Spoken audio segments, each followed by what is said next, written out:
ఇంక్లాబ్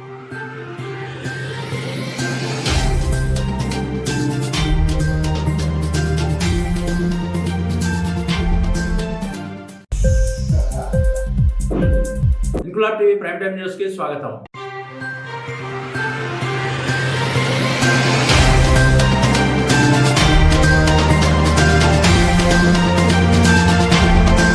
దేశవ్యాప్తంగా ఎన్నికల కూడా అమలవుతుంది. ఆంధ్రప్రదేశ్ రాష్ట్రానికి సంబంధించి మే 14వ తేదీన పోలింగ్ జరుగుతుంది. ఈ విషయంపై విజయనగరం జిల్లా కలెక్టర్ నాగలక్ష్మి ప్రత్యేకంగా మీడియా సమావేశం నిర్వహించారు. ఈసారి లోక్సభ, అసెంబ్లీ ఎన్నికల్లో అవకతవకలు, ఫిర్యాదుల కోసం ప్రత్యేక యాప్ ను ఈసీ అమల్లోకి తీసుకొచ్చిందన్నారు. ఈ యాప్ ద్వారా ఎక్కడికక్కడ ఎప్పటికప్పుడు ఎన్నికల సమాచారాన్ని సెకన్లలో అప్లోడ్ చేయొచ్చని కలెక్టర్ తెలిపారు.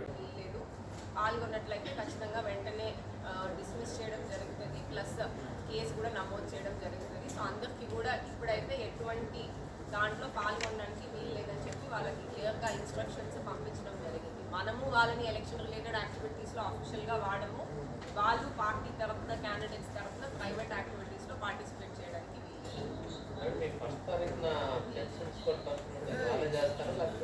అది మన క్లారిఫికేషన్. వాళ్ళు 25th ఏప్రిల్ వరకు నామినేషన్స్ ఫైల్ చేసే అవకాశం ఉంటుంది. తర్వాత 26వ తారీఖు స్క్రూటినీ కార్యక్రమము, 29వ తారీఖు వరకు విత్డ్రాయల్కి టైం ఇచ్చేసి 29 ఏప్రిల్ సాయంత్రానికి మనం లిస్ట్ ఆఫ్ కంటెస్టింగ్ క్యాండిడేట్స్ జిల్లాలో ఉన్న 7 అసెంబ్లీ కాన్స్టిట్యున్సీస్ కానీ, విజయనగరం సంబంధించిన పార్లమెంట్ కాన్స్టిట్యున్సీ కానీ ఖరారు చేయడం జరుగుతుంది. మన దాంట్లో పోల్ అనేది 13 మేకి షెడ్యూల్ చేయడం జరిగింది. కౌంటింగ్ అనేది జూన్ 4వ తారీఖు షెడ్యూల్ చేయడం జరిగింది.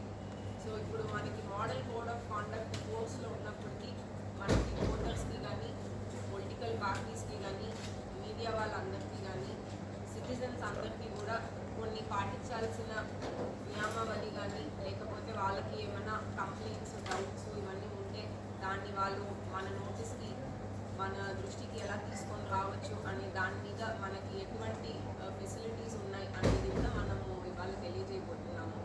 ముందుగా ఓటర్స్ అందరికీ ఏంటంటే, ఇంక్లాబ్ టీవీ వీడియోలు మీకు నచ్చినట్లయితే లైక్ చేయండి, షేర్ చేయండి, కమెంట్ చేయడం మర్చిపోకండి. సబ్స్క్రైబ్ చేయని వాళ్ళు వెంటనే సబ్స్క్రైబ్ చేసుకోండి. మా వీడియోలు మీరు వెంటనే చూడాలనుకుంటే కింద ఉన్న గంట సింబల్ని గట్టిగా కొట్టండి.